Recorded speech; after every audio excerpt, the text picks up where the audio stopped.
Hello everyone, this is RG. Welcome back to our YouTube channel. हम बात कर रहे हैं BFUHS स्टेट काउंसलिंग की।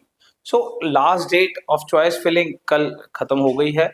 अब तो सिर्फ इंतजार है फर्स्ट प्रोविजनल रिजल्ट का। बट अब आज की वीडियो में मैं बेसिकली आपको समझाऊंगा कि कैसे सीट अलॉटमेंट वर्क करता है, और उसके लिए हम एक बहुत शानदार एग्जांपल लेंगे ताकि ये पूरे का पूरा अलॉटमेंट प्रोसीजर समझा जा सके। और अगर आपको भी अपने लिए ये निकालना है कि कौन सी सीट बन सकती है तो आप इस पे थोड़ी सी मेहनत कर सकते हो। तो थोड़ा सा प्रोसीजर ध्यान से समझेंगे, और इसके लिए हम एग्जांपल लेंगे 28 अगस्त को होने वाली GMCH यानी कि द मोस्ट प्रोमिनेंट जो हमारे एरिया में है, यानी कि चंडीगढ़ सेक्टर 32 की सीट अलॉटमेंट की। तो दो काम हो जाएंगे, GMCH चंडीगढ़ की कट ऑफ डिस्कस हो जाएगी,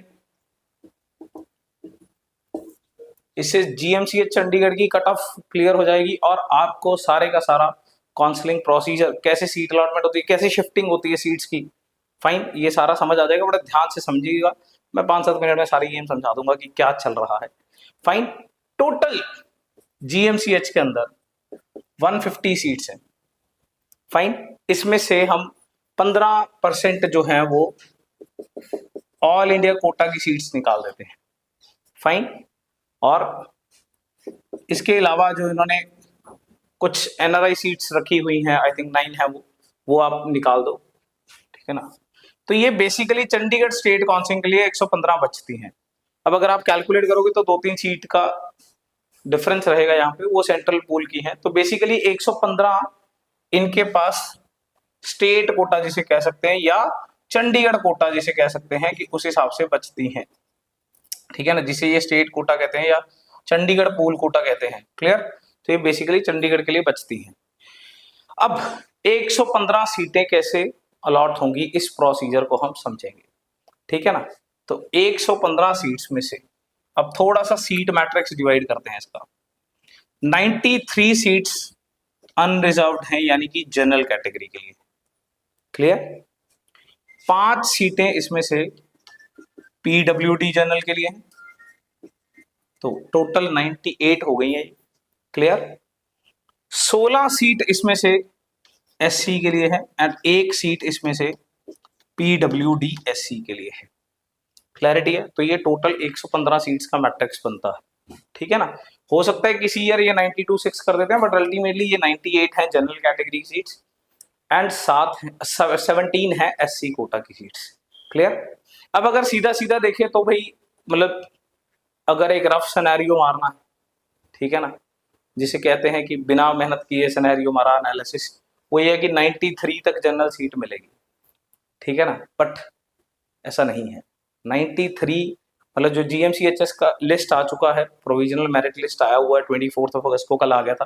28 की इनकी फिजिकल काउंसलिंग है। क्लियर? तो आपको थोड़ा सा ये भी समझने को मिलेगा कि क्यों राउंड 3 कई बार नहीं होने की जरूरत पड़ती है या राउंड 2 होने की जरूरत नहीं पड़ती। ये सारी चीजें आपको इससे समझ आएंगी। तो अगर रफ सिनेरियो लगाएं तो जितने भी इनके पास 200-300 बच्चा रजिस्टर्ड है, उसमें 93 को सीट मिल जानी चाहिए, बस गेम खत्म। पर ऐसा नहीं होता है, ठीक है ना। तो इसके लिए थोड़ी सी एक चीज समझेंगे, इसमें 2 ही बच्चों ने रजिस्टर किया है, मतलब टोटल बच्चे ही 2 हैं जिन्होंने रजिस्टर किया है PWD कोटा में। इसका मतलब जो 3 बची हुई सीटें हैं, ये जो 3 लेफ्ट ओवर सीट्स हैं, ये जनरल कैटेगरी में चली गई हैं। चलिए, कहीं तो जनरल कैटेगरी में सीट आई, 93 का क्या हो गया है, 96। क्लियर? अब आते हैं यहां पे, इसमें कोई बच्चा रजिस्टर ही नहीं हुआ है, तो इसकी जो 1 सीट बच गई है वो चली गई है SC कैटेगरी को। क्लियर? तो बेसिकली अब जनरल कैटेगरी के पास नंबर ऑफ सीट्स हो गई हैं 96। मतलब बेसिकली ये तो श्योर है, ये जो 2 बच्चे हैं इनको तो सीट डेफिनेटली अलॉट हो गई, तो सोचने का फंडा ही नहीं है, मतलब, ठीक है ना। तो 5 सीट्स थी, कैंडिडेट ही 2 हैं, ये तो दोनों डन है, इन दोनों को तो सीट मिल गई। फाइन, चाहे कितने भी मार्क्स हैं, क्वालिफाई है नीट, डन है, तो ये तो सीट अलॉटमेंट हो गई। समझ गए आप? तो अगर आपकी पर्टिकुलर कैटेगरी, किसी के पास ऐसी यूनिक कैटेगरी है जिसमें कोई कंपटीशन ही नहीं है, तो फिर आपको तो क्लियर ही है, बस ये दोनों बच्चे क्लियर हो गए हैं। 2 सीट्स हमने इसमें से सुलझा ली है अब तक। क्लियर? अब ये एक जो चली गई है, तो SC कोटा की सीट हो गई है 17। 96 और 1713 सीट्स अभी हमारी अलॉट करनी रहती हैं, 2 सीट्स हम अलॉट कर चुके हैं। तो अब आप सोच रहे होंगे कि यार सर चलो जो बच्चा 96 तक है उसे आ जाएगा, है ना। जैसे let suppose, let me tell you a simple category, मेरे पास पूरी लिस्ट है, ये तो बच्चों की भी फोटो लगाते हैं, ठीक है ना। तो 93 जो है वो 652 मार्क्स पे जा रहा है, और 652 पे 94 और 95 भी है, तो कह सकते हैं कि 652 से प्लस जाएगा अगर एक रफ एनालिसिस मारेंगे। पर अगर एक डेप्थ एनालिसिस मारेंगे तो पता चलेगा कि ये 652 नहीं जा रहा है, क्योंकि अगर 96 के लिए कैलकुलेट करेंगे तो ये तो 96 वाला तो 651 है।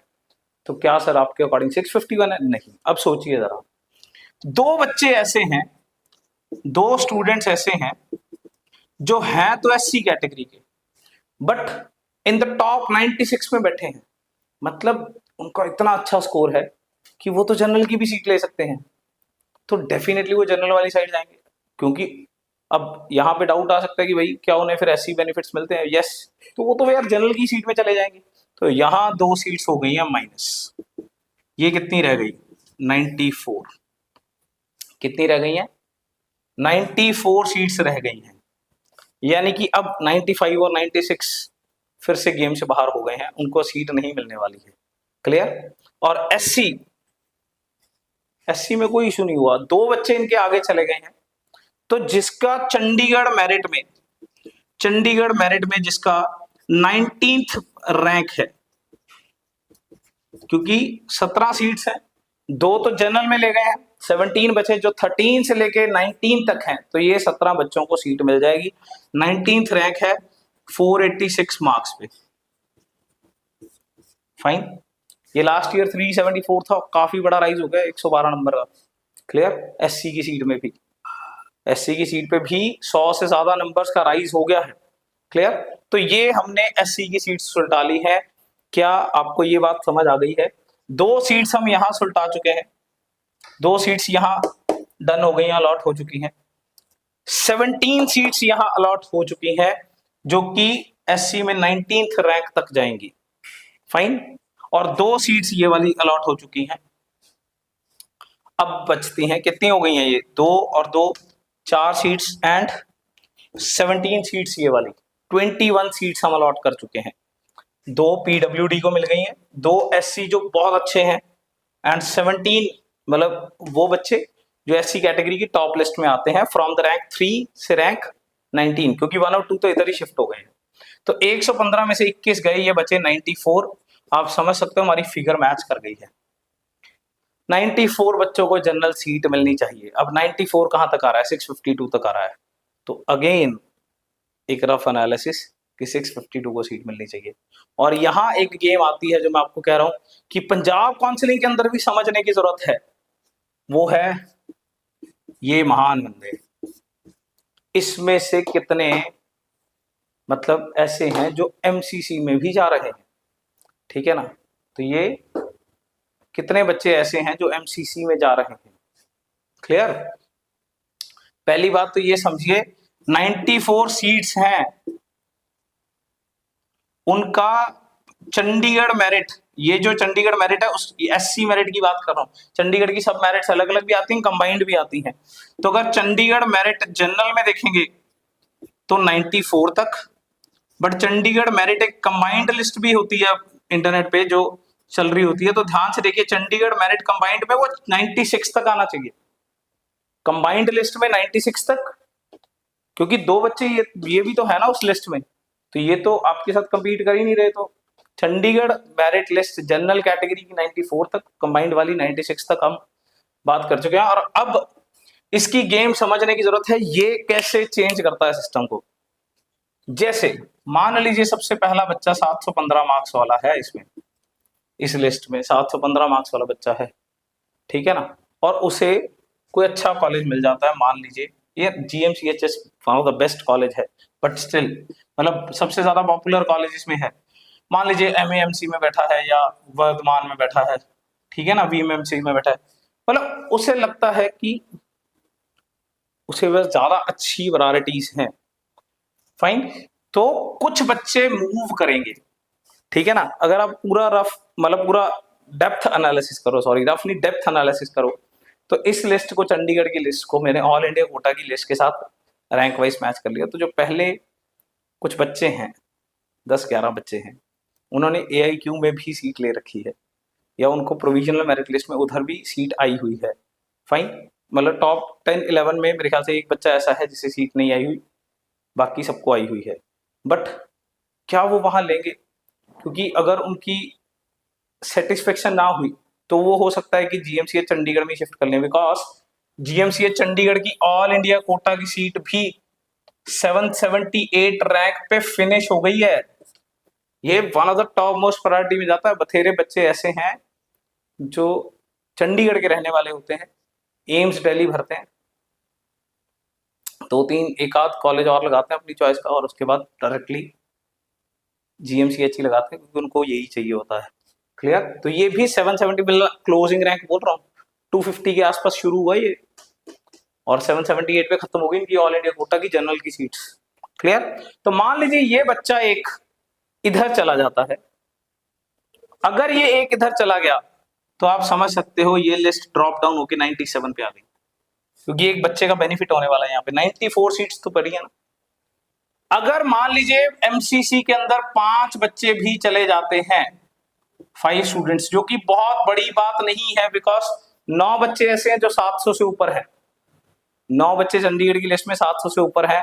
अगर 5 बच्चे भी उधर चले जाते हैं तो ये 5 नंबर गिर जाएगा और ये यहाँ आ जाएगा 101 तक, फाइन। अब अगर हम 101 को देखें, चंडीगढ़ मेरिट लिस्ट कंबाइंड में 101 देखें, तो 101 जो है वो सब 651 वाले इंक्लूड हो गए हैं, सब सेफ कैटेगरी में आ सकते हैं, फाइन। तो इस तरीके से ये सिस्टम काम करता है। जितने MCC में शिफ्ट कर जाएंगे, अब अगर 5 से ज्यादा शिफ्ट कर गए, लेट्स सपोज 7 बच्चे शिफ्ट करते हैं, तो ये 2 रैंक और नीचे चला जाएगा, बेसिकली 103 तक चला जाएगा, फाइन। बेसिकली ये 103 मेरिट नंबर तक चला जाएगा, और फिर कुछ 650 नंबर वालों के भी भाग्य खुल सकते हैं। क्लियर? तो देखो, ऐसा तो नहीं है कि मेरे अकॉर्डिंग सारे ही लेंगे, मतलब कुछ तो शिफ्ट करेंगे, फाइन। हाँ, इतना जरूर है कि टॉप ब्रैकेट ही शिफ्ट करेगा, फाइन। तो राउंड 1 है 28 अगस्त को, आई थिंक आप समझ गए हो। ये जितने मूव करेंगे उतना ये नीचे जाएगा। सिमिलरली पंजाब मेरिट में काम करता है, जितने MCC में बच्चे शिफ्ट करेंगे उतना पंजाब मेरिट नीचे जाएगा। तो ऐसे ही पंजाब मेरिट एक बहुत बड़ा, कह सकता हूँ बहुत बड़ा पूल है। ये एक छोटा सा पूल था एक कॉलेज के लिए, तो बहुत इजीली मेरे ख्याल से आपको समझ आ गया होगा कि कैसे ये सिस्टम वर्क करता है सीट अलॉटमेंट का। क्लियर? तो ये 2 बच्चे SC की सीट यहाँ, मतलब 2 SC वाले बच्चे जनरल की सीट खा गए हैं, ये PWD की इधर शिफ्ट हो गई है। मेरे ख्याल से the whole procedure is clear. तो ये सब सेम काम करेगा पंजाब मेरिट के लिए। देखने का विषय रहेगा कि कितने बच्चे MCC में शिफ्ट कर रहे हैं, उस हिसाब से ये नीचे चला जाएगा। तो ये 651 तक तो मेरे ख्याल से डेफिनेटली जा सकता है। अब एक और बात जो मैं कहना चाहूँगा वो ये है कि मोस्टली एक आध बार ऐसा भी देखा गया है चंडीगढ़ में, तो जैसे सुनते हैं लास्ट ईयर भी कि फर्स्ट राउंड में फिजिकल वेरिफिकेशन, इनका तो फिजिकल राउंड ही होता है, ठीक है ना, जैसे 28 अगस्त को है, तो सब बच्चों ने सीट ले ली, किसी ने एग्जिट लिया ही नहीं, और कोई कैटेगरी कन्वर्जन हुआ ही नहीं, बिकॉज NRI की 9 सीटें हैं, उस पर भी नंबर ऑफ कैंडिडेट्स ज्यादा है। तो कोई सीटें कहीं से सीट्स आई ही नहीं, ना NRI की सीट आई, ना किसी ने एग्जिट लिया, ना किसी ने कुछ किया, राउंड 2 होने की जरूरत ही नहीं पड़ी। इसीलिए अभी तक GMCH ने अभी तक सेक्टर 32 चंडीगढ़ वालों ने राउंड 2 का तो डेट्स ही अनाउंस नहीं किया है। क्लियर? तो इसकी जरूरत आगे नहीं पड़ती जब कोई फ्री एग्जिट ही नहीं लेता। क्लियर? कोई फ्री एग्जिट लेगा या कोई सीट सरेंडर करेगा या मतलब NRI वाला इधर मूव करेगा, कुछ चीजें मूव करती हैं तो ही अगले राउंड चलते हैं, नहीं तो फिर अगले राउंड चलते ही नहीं है। तो इनको मेरे ख्याल से फर्स्ट काउंसलिंग के बाद सेकंड की ज्यादा जरूरत ही नहीं पड़ती, फाइन, बिकॉज जिसको GMCH मिल जाता है तो वो तो छोड़ता ही नहीं है। Clear? So this was the whole procedure. इसी तरीके से पंजाब मेरिट भी काम करेगा। संडे है, हम अगर कमेंट सेक्शन में सब लोग बोलते हैं तो मैं ये पंजाब मेरिट के लिए भी करके देख सकते हैं हम, फाइन। तो till then best of luck. किसी को कोई डाउट है तो कमेंट कर सकता है। Thank you.